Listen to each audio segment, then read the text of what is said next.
All right, thank you, Laura. So today I'm going to talk about some research into web spam that I've been doing lately. And in particular, I'm going to talk about some algorithmic approaches for detecting web spam. So why do we care about web spam?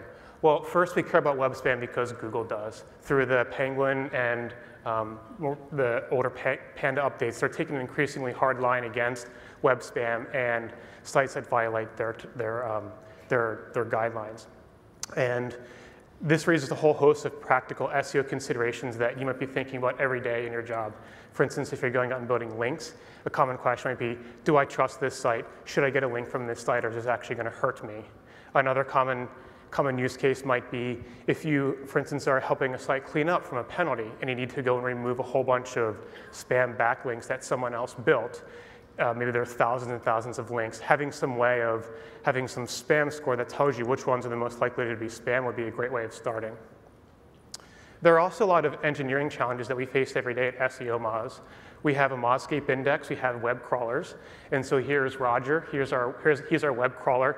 He goes out and crawls the web, which means that he goes out and downloads lots and lots of pages from the internet, processes them, extracts links from them, and then sends them up to our processing pipeline. This sits in the cloud.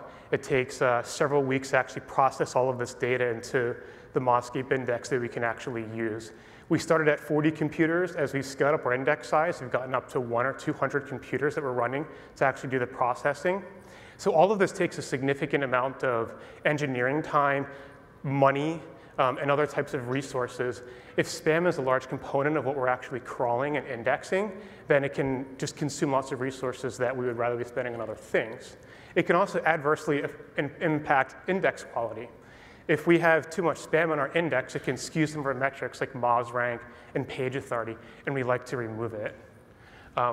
The problem is, or one of the interesting things of this problem is that we operate at a very large scale. We crawl billions and billions of pages, and the only way to do this in a practical way is to use some algorithmic approach to do this. Okay, so what are our actual goals in this project? Simply put, our goals are to, at some point in the future, surface the spam metric in the Mozscape index. We're not there yet. This started as a research project. It's still in the research phase to determine the feasibility and the types of things that we would need to do to get this to actually work. There are some engineering challenges we need to tackle before we can actually get it into the Mozscape index, but that is our long-term goal. And when we first started this work, Rand put up this post on Google+, where he announced that we were working on a spam metric. We got a lot of feedback from this post. We got over 100 comments to this thing on Google+. And I want to take a minute to address some of the concerns and some of the comments that were raised. The first thing that we heard was that, why should we even trust this metric? What is the relevance of SEO Moz's spam metric? That's a great question. So in this talk today, I'm going to focus directly on comparing data against sites that Google has banned or penalized. So for the purposes of this talk, our definition of spam is going to be Google's definition of spam.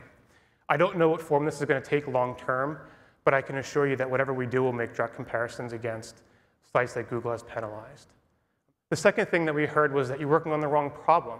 You should be focusing on Mozscape itself and making the index bigger, fresher, higher quality. And I can assure you we're working on that very, very hard.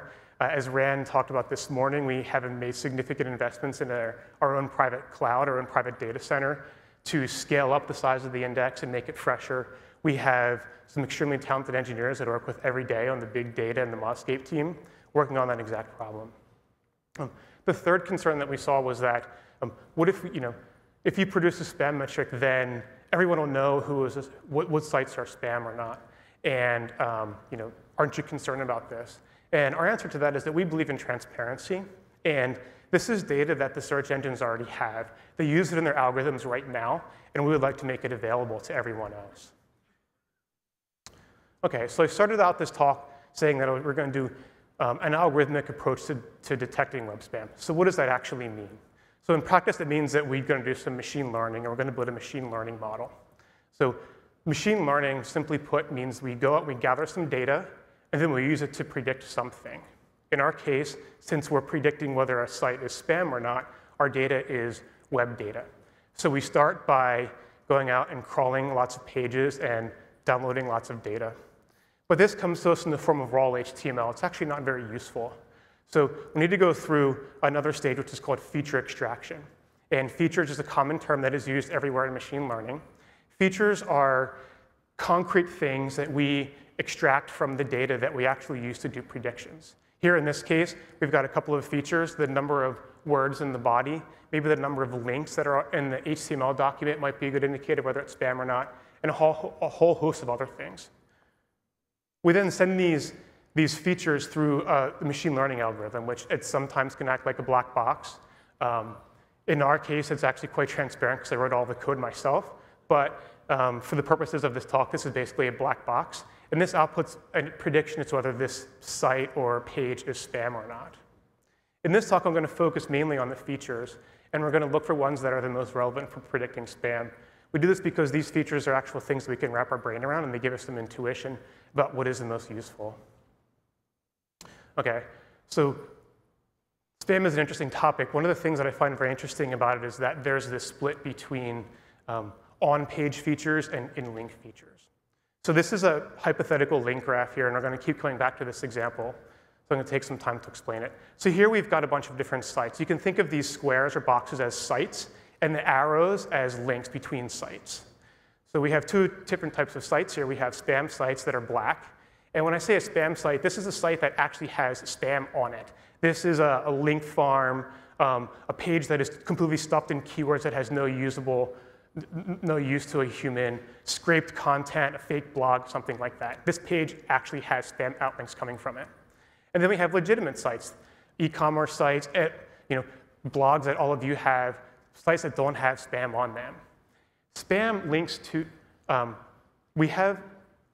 spam sites link to other spam sites, but they also link to non-spam sites. So for instance, here's a spam site. It has some spam outlinks on it.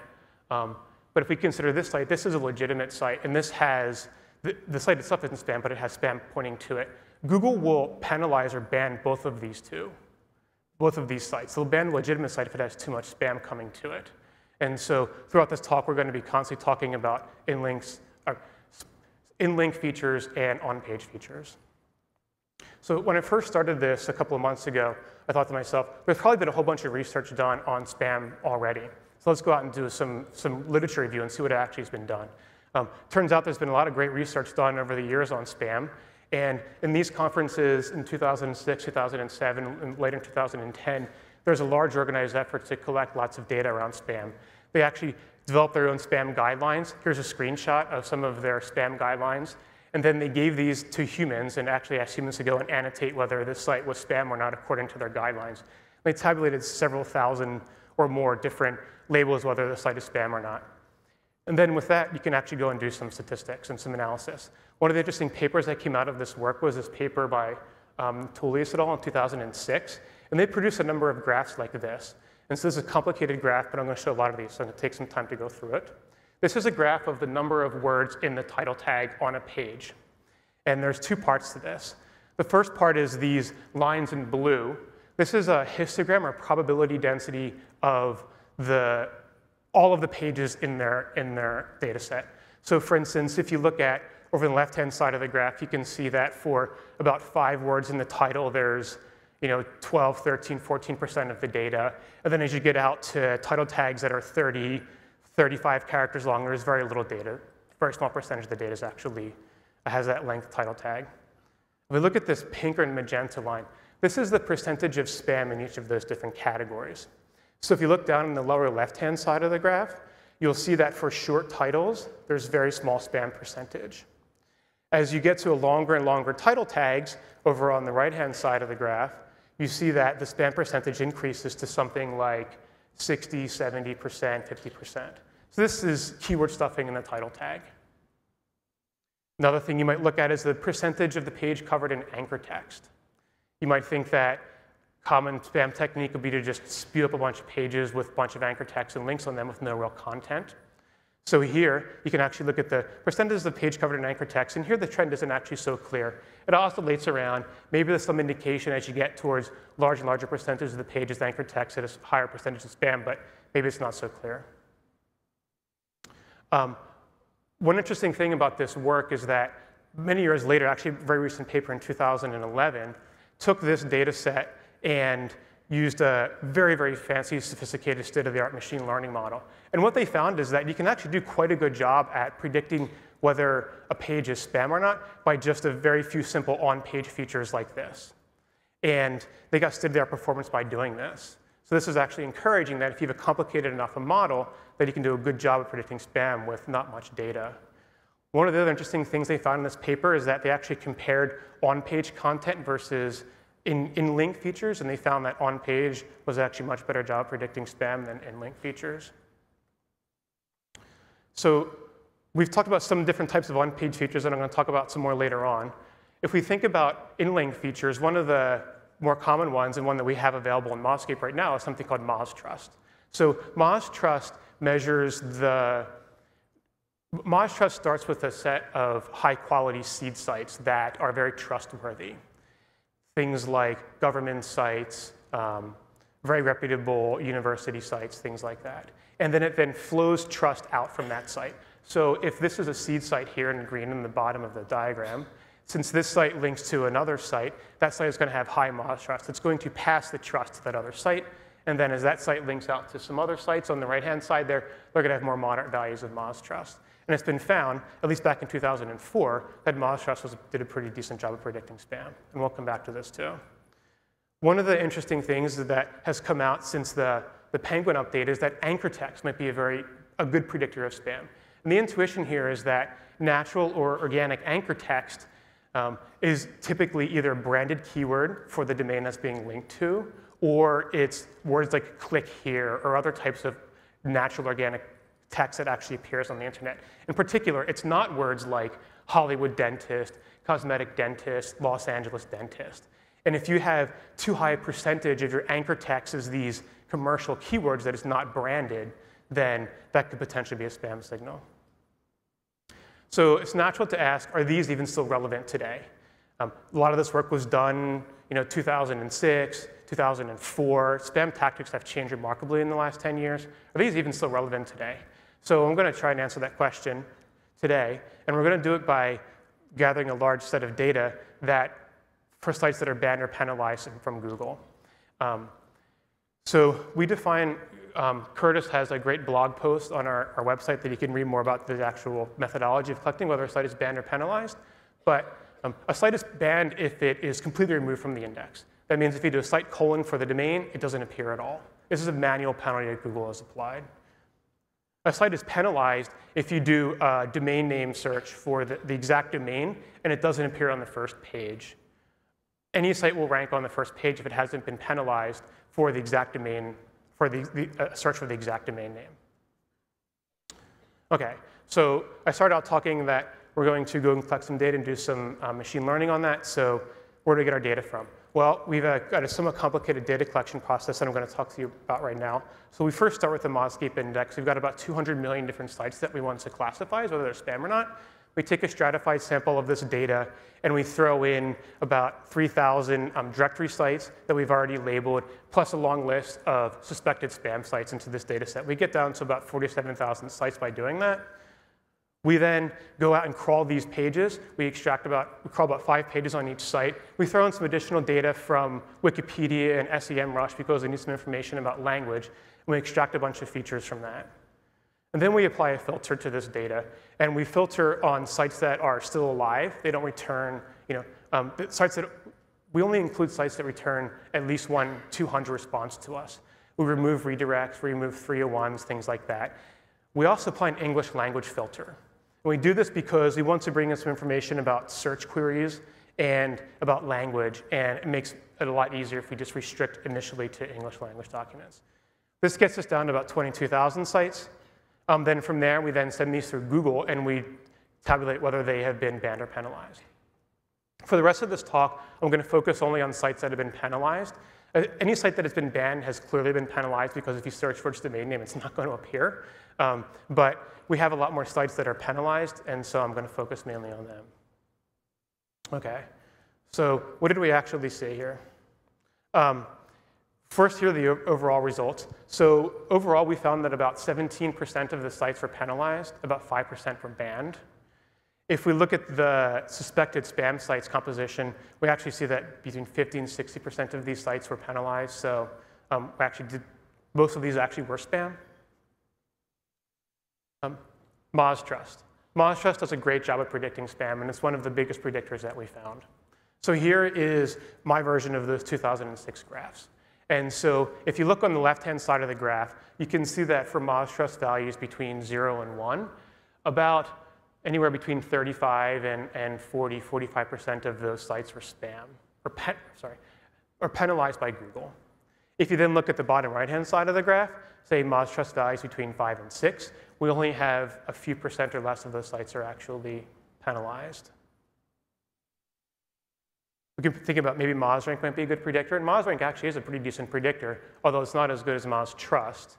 In particular, if you look at the bottom of the MozRank graph on the right there, you can see that as we get to higher values of MozRank, 4, 5, 6, it actually plateaus at about 10% penalized, and whereas the Moz Trust line keeps going down, so it's a stronger predictor. Number of in-links. How does that actually do a decent job of predicting spam or not? It's actually some interesting things when we look at the raw number of in-links. In general, we see the same trend that we see with MozRank and Moz Trust. As the number of links increases, then the spam percentage goes down. But we see these interesting bumps up when we look at total number of links over on the left-hand side. And we see an increase in spam percentage for sites that have actually many thousands of links to them.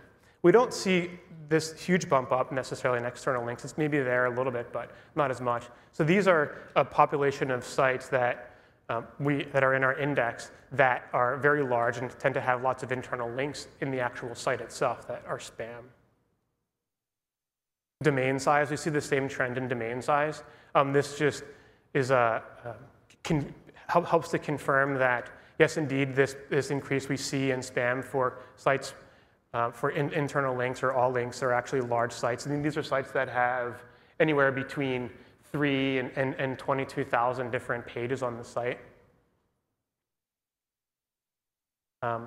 Linking root domains. Linking root domains tend to be a pretty decent job at actually predicting spam too, although we do see a bump up in the middle again with this population of sites that have a lot of links to them that are spam. Okay, anchor text. We have this intuition that organic anchor text is branded or things like click here. And so to actually pull this out and do some statistics on it, we need to actually translate this into a number. So this is a complicated slide. There are some details here about how I actually did this. I'm not going to go through all the details, but I'm going to talk through them as for using this example. So I went to the Modscape index and I pulled out the top anchor text phrases pointing to each of these domains and the number of domains that have that anchor text. Here are the top 10 anchor text phrases pointing to seomoz.org, the entire domain. Number 1 anchor text is the word seomoz, 7,700 linking root domains. Number 2 was seomoz.org. As we go farther down the list, we see words like Rand Fishkin and Dog Snuggie. The Dog Snuggie links are all spam links pointing to us.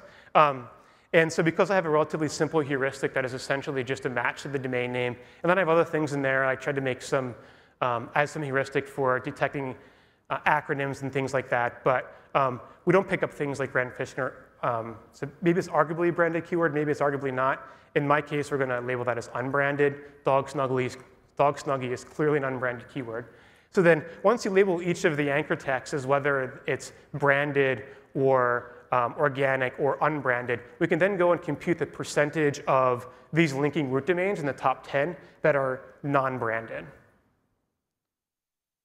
And the results are, if I can, all right, so basically here are the results. So this is the graph of the percentage of the anchor text in the top 10 that is unbranded. It's non-organic and it's not branded. And on the right-hand side, you can see that as you get to larger and larger percentages of unbranded anchor text, we do see an increase in spam. These are sites that have 80% of their anchor text in the top 10 or more that is not branded. On the contrary, if we look at the middle of the graph, we have some relatively organic mix of unbranded and of unbranded and organic anchor text, and that actually is best. We see lower spam percentages. So one other interesting thing that we can do is we might think, well, we get some information by looking at things like Moz Trust, or maybe the percentage of unbranded anchor text. But they're a single metric that we have for an entire domain or an entire page. What if we instead, we think maybe we can look at the entire in-link profile? So here's our hypothetical link graph again, and I filled in some domain authority numbers on this. So for each of these sites, I've now given it a domain authority. And if maybe we consider this one in the center here that has some mix of spam links pointing to it and some mix of non-spam links pointing to it, and we look at all of the domain authorities of all of the domains linking to it, and we plot a histogram, a curve of that, maybe we might get something like that in the upper right-hand corner. Instead, if we look at maybe this site over here that has a 68 domain authority, which has only non-spam links pointing to it, very clean in-link profile, maybe we might get a histogram that looks something like this. And so we can actually do this and see what the results are. There's one final wrinkle here, and that's that larger sites that have higher domain Moz rank or higher domain authority are going to tend to naturally have higher domain authority links pointing to them. And so in order to sort of do an apples-to-apples comparison, we'll actually need to segment them. So here, the blue line are sites that are not penalized. The red line are sites that are penalized. And maybe I'll just focus your attention here into this bottom left-hand corner. So what we do is we actually do see some indication that there's some differences in these in-link profiles. In particular, the sites that are penalized, the domain authority histogram is more peaked around 20 to 30, and it has less higher quality links above domain authority, about 40. We see that trend, for instance, in the bottom right, if we look at the domain Moz rank 6 to 8 sites, and it's less apparent if we look at the smaller sites that have less links pointing to them. So the answer is that maybe we can get some information about this, maybe not. It's actually not clear. Okay, so what if we look at on-page features? So here is the percent of anchor text on the page. On the left is our data set, and on the right is this figure from the 2006 paper. Again, you actually see it's not really that very conclusive. I mean, things oscillate around a little bit. Maybe there's some indication that as you get to higher percentages of anchor text, that you get a higher spam percentage, but it's actually not so clear. If we instead split this into internal and external anchor text, we actually do see something interesting. So on the left-hand side, we have the percentage of pages covered in internal anchor text. And what we see is that sites that don't have much internal anchor text or any internal anchor text on the page tend to have a higher spam signal. If we look at the right-hand side, we actually do see that as we get to higher and higher percentages of external anchor text, that it is a spam signal. And this makes sense. I mean, spammers aren't interested in spamming their own site with internal anchor text. They're interested in building links, external links from other sites to pass link queues. We can look at the title tag. This one's actually quite interesting to me, and this one indicates exactly how much spam tactics have changed. So again, on the left-hand side is our data set from 2012, and on the right-hand side is the data from 2006. And what we see is that we don't see this significant increase in spam percentage as the titles get longer. Spammers have stopped stuffing keywords in title tags because they found that it doesn't work. Look at the length of the body, the length of the HTML body, basically the length of the document, the number of words in it. Again, we actually see some differences from the data in 2006. The first interesting thing is that the actual histograms have changed. Documents overall have gotten longer. The maximum, the maximum values back in 2006 were, say, documents of 250 words or so. Here we actually see a maximum around 400 words. So documents overall have gotten longer. And actually, the spam signal has changed completely. Whereas back in 2006, shorter documents tended to not be spam at all. Here, actually, shorter documents tend to have a higher spam signal. The visible ratio, this one's actually interesting, but it's somewhat hard to explain. So here what we do is we take the entire HTML document, including all of the markup, and then we figure out what percentage of that actually appears on the page. And then you take this as a ratio. So as you get to higher visible ratios, it means that most of the HTML document is actually viewable on the page, meaning relatively little of it is actually used for markup itself to format the page. This is a page that would probably look pretty ugly if a person actually looked at it. And so, not surprisingly, as we go to higher and higher visible ratios percentage, meaning more of the HTML document is visible, or less of it is actually used for formatting to appear nice to a person when they look at it, we see that it's a higher spam percentage. And so we can keep playing this game. We can think of anything we want to think of, and we can try and actually build a feature for it and try and extract it. Here are a couple of the other ones that this paper in 2006 did. They looked at the average word length in the body. The compression ratio is actually an interesting one in the upper right-hand corner. The idea is that if you compress a document, you get high compression ratios when you have lots of repeated elements, meaning you have lots of the same types of words in them. That tends to be a spam signal. You can do some things with precision and recall, which are information retrieval measures of how well the document matches the top 1,000 words in the English language. And you can do lots of other things. One of the interesting things that we tried to do is we have this idea that when I first started this, I started looking at, I looked at a fair amount of spam to actually get some idea of what the spam tactics were. And one of the interesting things that we saw was that anchor text on spam pages is very carefully chosen. And so here's an example from an actual spam page that we found where the anchor text is very obvious: kitchen equipment, commercial intent keyword. We see this in the anchor text, where if we look at sites that have been penalized, look at the anchor text pointing to them, it tends to be commercial keywords that aren't branded. So in order to actually do this, we need to have some way of actually measuring the commercial intent of the anchor text or of the words on the page. And what we did to do this is we went out to SEMrush and we asked them to give us a list of the top 25,000 highest cost per click keywords and highest search volume keywords. And the idea is that this would be a good way of actually measuring commercial intent. A keyword that has a high cost per click is going to be a valuable keyword, so it seems like it's natural that you're going to spam for it. And unfortunately, the results are inconclusive. With hindsight, 25,000 keywords is not nearly enough. And so, for instance, what we did to try and quantify this is we took all of the anchor text on the page, and then we saw whether it appeared in this list, and we computed the sum total of the cost per click of all that anchor text. For instance, is this graph on the right-hand side. And what you actually see is that 16 or 17,000 of the 22,000 sites don't have any overlap with this data set. So we actually didn't have enough data here. So what are some things that are missing? We did basic on-page features, basic and linked features. What are some things that we didn't do? Spun content is a very popular spam technique nowadays. So what you do is you go out and you scrape a page from somewhere, and then you randomly substitute lots of words with synonyms. And this way, it won't be duplicate content, but it'll still have about the same, about the same topic. And then you spam it and you throw up some fake blogs or whatever you're going to do with this, okay?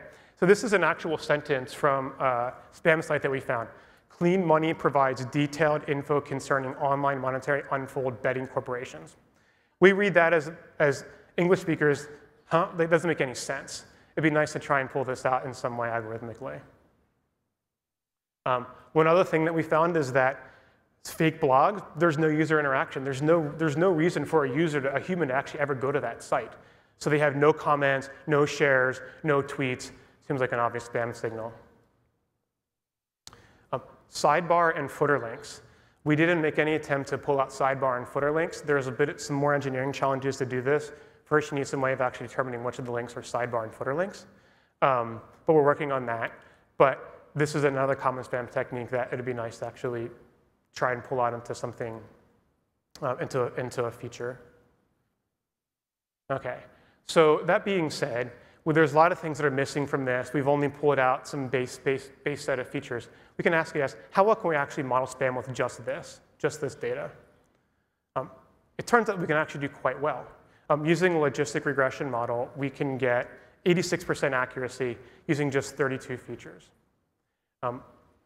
Well, there's some caveats here. We can get 83% accuracy by just guessing no spam for every single prediction. So accuracy isn't a good measure at all. In this case, it doesn't really tell us anything about how well the model does. This 0.82 AUC, which is some very complicated way of measuring the accuracy of a model, is actually a much better way of measuring it.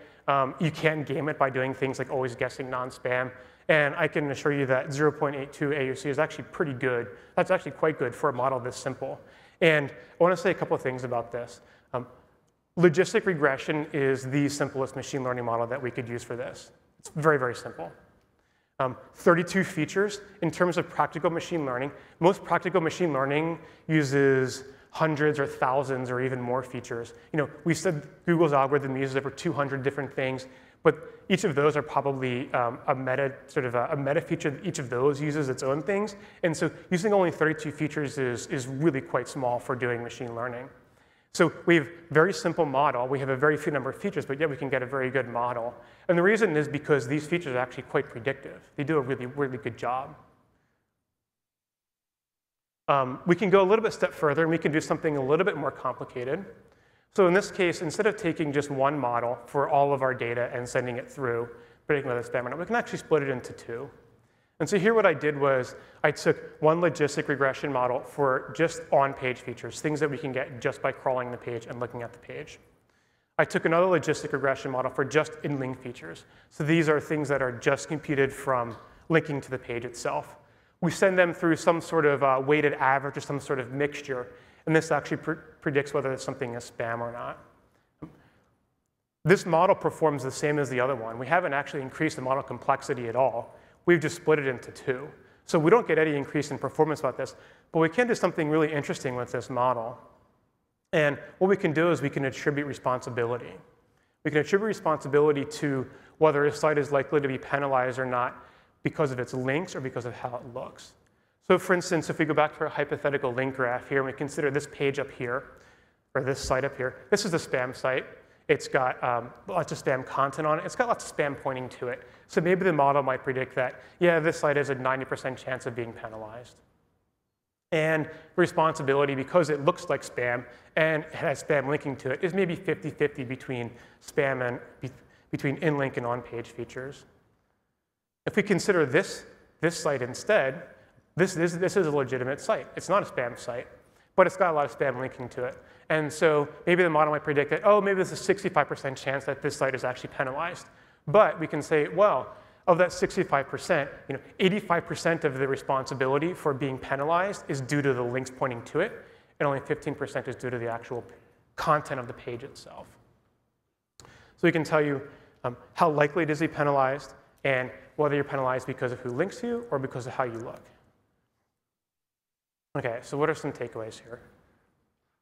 First takeaway is that when you look at a lot of data, unnatural things jump out. They tend to be pretty obvious. And you can actually do a pretty decent job at modeling spam with relatively simple, as far as machine learning goes, relatively simple models. And if you are building spam links, if you're participating in spam and it's not cutting edge, then you're very likely to get whacked, especially given the increased scrutiny that Google is placing against spam.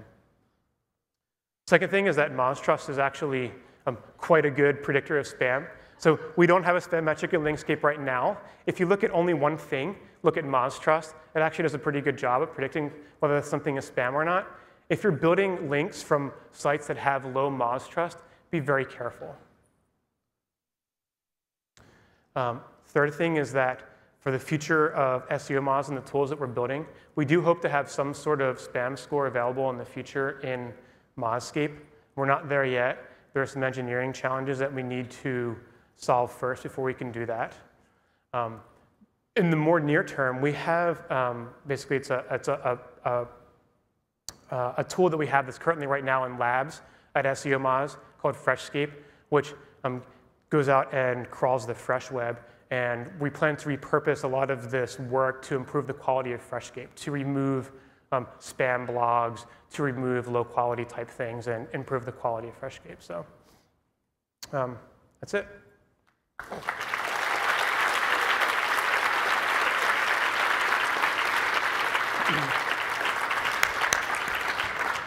My head's gonna explode. That was awesome. You must have lots of questions around that one, because, yeah, look at all the hands. Okay, you're gonna have to run.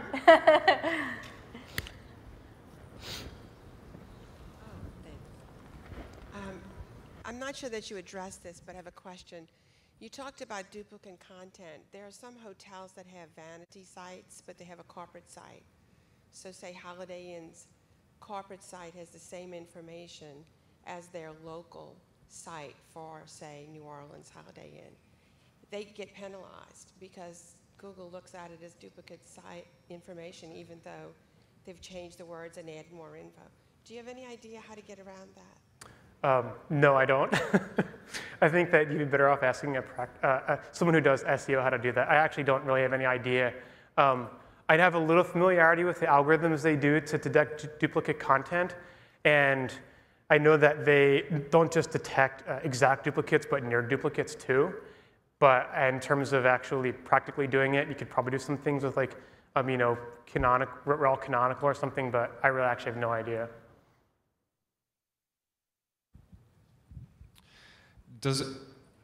Is a link profile refreshed in the sense that if I have a link from a brand new site, but the site is not actually a spam site, it just happens to be new, over time it may gain Moz rank or page rank, making that link more valuable, but do I still run the risk of being penalized because it's a new site, or do I hang on to the link with the hope that people will latch on to the content of the site and the Moz rank will go up?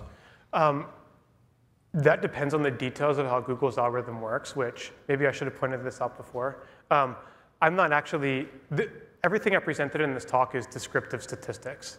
I haven't said anything about, or I try to say anything about actual causation. So I honestly don't know how Google's algorithm works.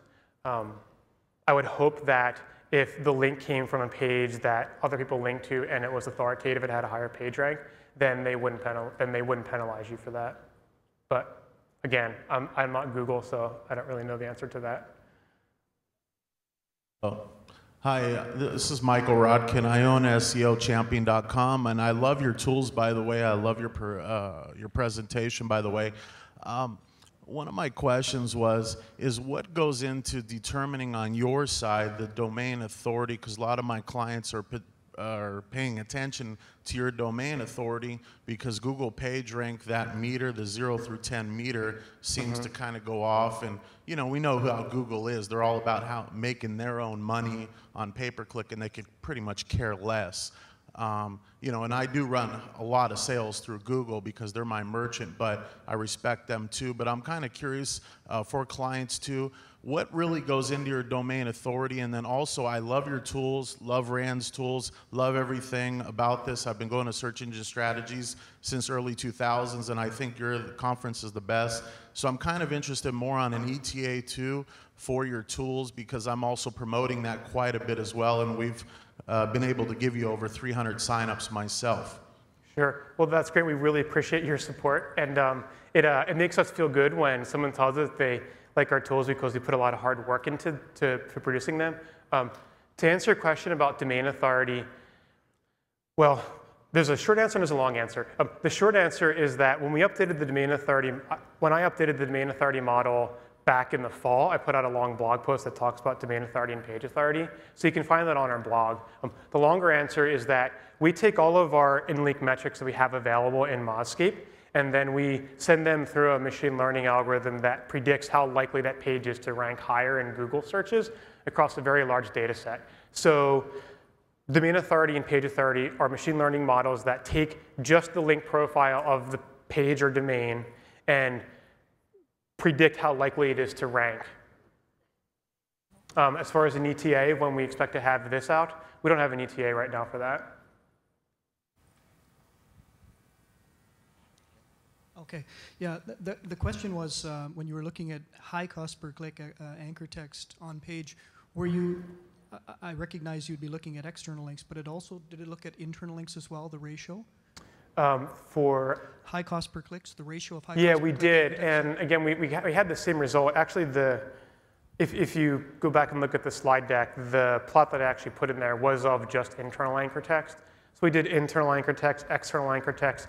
You know, I even did things like the entire page, like all of the words on the page, whether they were anchor text or not, and we basically got the same result, that we didn't have enough data. You know, we should have gotten 250,000 or 2.5 million or something like that keywords, but.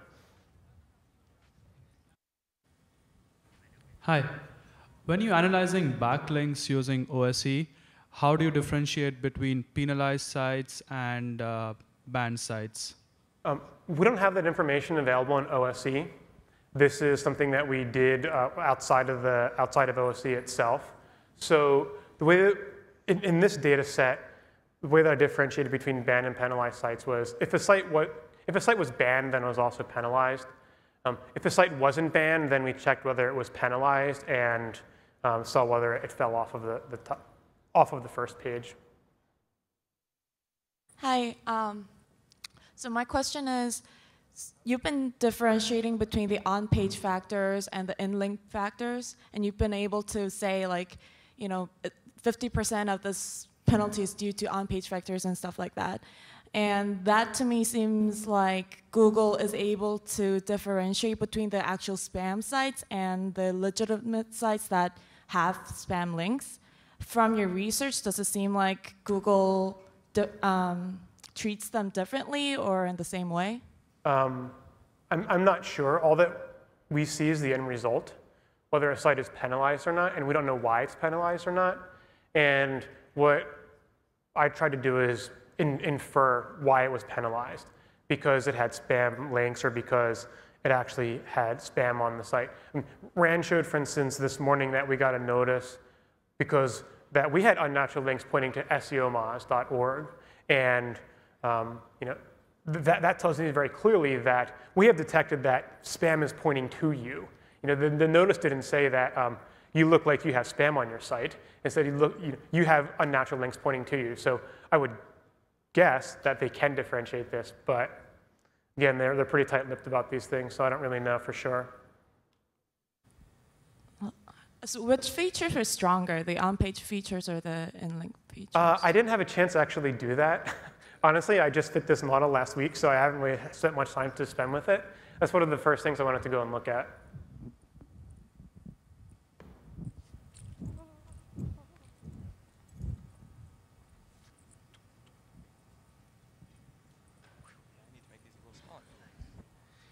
Great talk, thank you. In your estimation, how much of the World Wide Web is spam?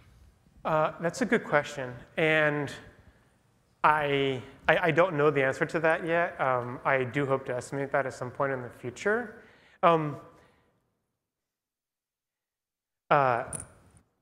Things like MozRank and Moz Trust are logarithmic, so that means that as you increase MozRank and Moz Trust, you get significantly fewer numbers of sites.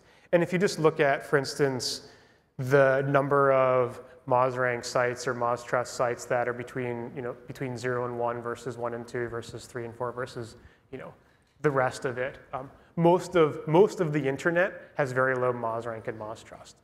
So if you, by that measure, if 40% of it is spam that has low MozRank, then it'd be a significant percentage.